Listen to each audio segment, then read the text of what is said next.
Assalamualaikum warahmatullahi wabarakatuh.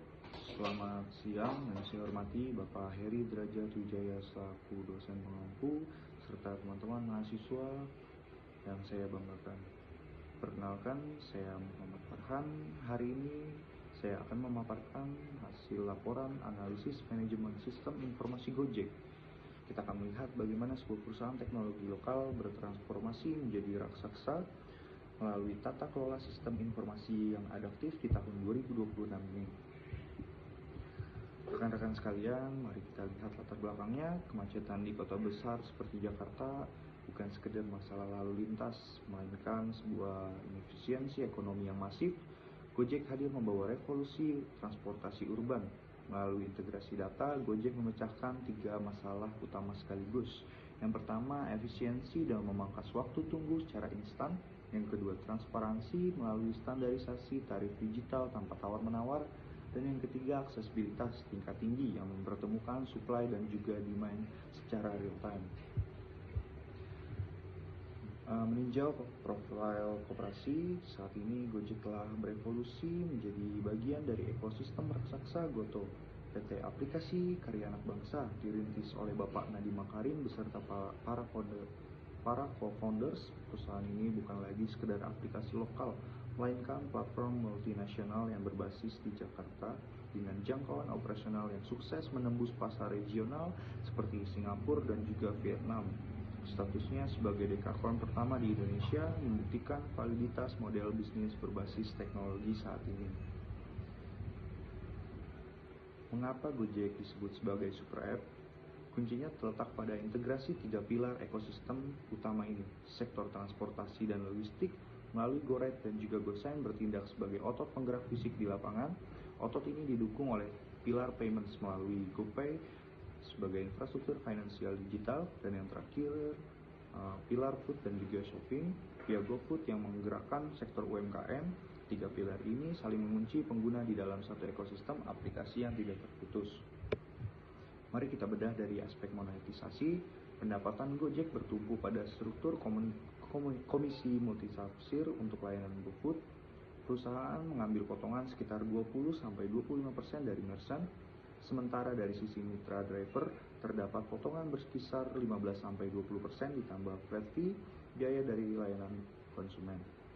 Namun secara strategis posisi tahun 2026 ini sangat menarik karena adanya tekanan regulasi pemerintah yang mengkaji pembatasan komisi driver maksimal 8% dari kesejahteraan mitra. Hal ini menuntut manajemen sistem informasi Gojek untuk terus memikirkan efisiensi, biaya operasional, dan juga lainnya. Inti dari topik ini itu arsitektur sistem informasi manajemen Gojek. Gojek menerapkan 4 sistem utama secara sinergis. Pertama ada ERP, Enterprise Resource Planning, sebagai tulang punggung integrasi data, keuangan, dan juga SDM global. Yang kedua ada CRM, Customer Relationship Management, yang memanfaatkan big data untuk memetakan personalisasi promo demi menjaga retensi konsumen. Yang ketiga ada SCM, Supply Chain Management, digital secara yang cerdas mengatur penempatan driver dan juga merchant. Dan yang keempat ada TPS, Transaction Processing System, berlatensi rendah yang sanggup memproses jutaan transaksi per detik dengan aman tanpa crash. Dalam dunia digital, data adalah aset sekaligus resiko terbesar. Di bawah kepemimpinan Giorgido, seorang pakar keamanan cyber berskala internasional dan juga mantan engineer NASA, Gojek membangun sistem pertahanan cyber yang sangat tangguh. Mereka melakukan uji coba penetrasi secara berkala setiap hari. Selain itu, Gojek memanfaatkan AI tingkat lanjut untuk mendeteksi fraud secara real time seperti order fiktif, serta penerapan enkripsi end-to-end yang ketat guna melindungi privasi jutaan data pengguna. Tabel ini menunjukkan bagaimana sistem informasi mendukung keputusan di setiap tingkatan manajemen Gojek. Pada level strategis, fokusnya adalah jangka panjang seperti keputusan ekspansi regional dan investasi AI berskala besar. Di level taktis, sistem informasi manajemen membantu memformulasikan intensif mitra dengan skema promo musiman yang adaptif terhadap pasar. Sedangkan di level operasional, sistem bekerja secara otomatis lewat algoritma matching, pencarian driver terdekat, dan sistem manajemen komplain harian. Meskipun canggih, sistem Gojek tetap menghadapi tantangan nyata.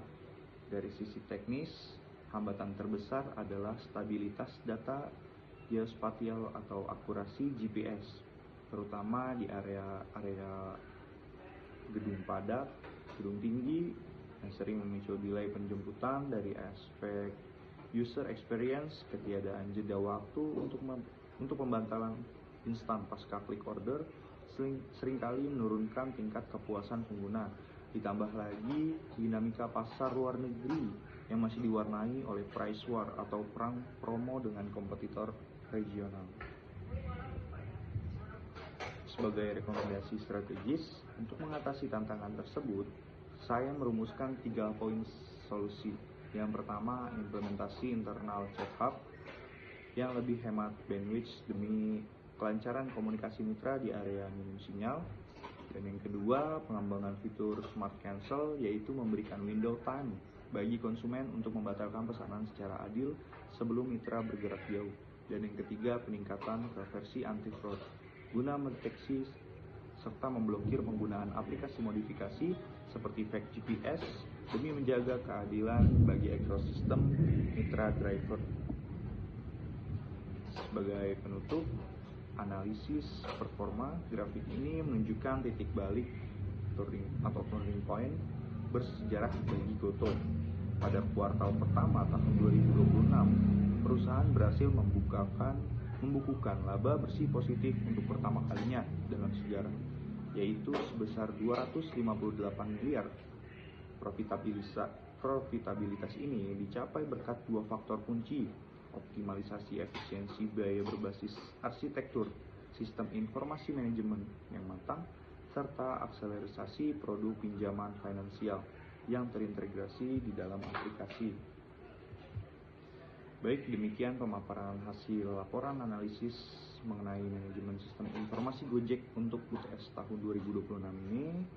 Kesimpulannya, teknologi yang hebat bukan hanya tentang aplikasi yang canggih, melainkan tentang bagaimana sistem informasi tersebut mampu beradaptasi dengan regulasi dan menghasilkan profit yang berkelanjutan. Terima kasih atas perhatiannya Bapak Heri dan juga rekan-rekan sekalian. Wassalamualaikum warahmatullahi wabarakatuh.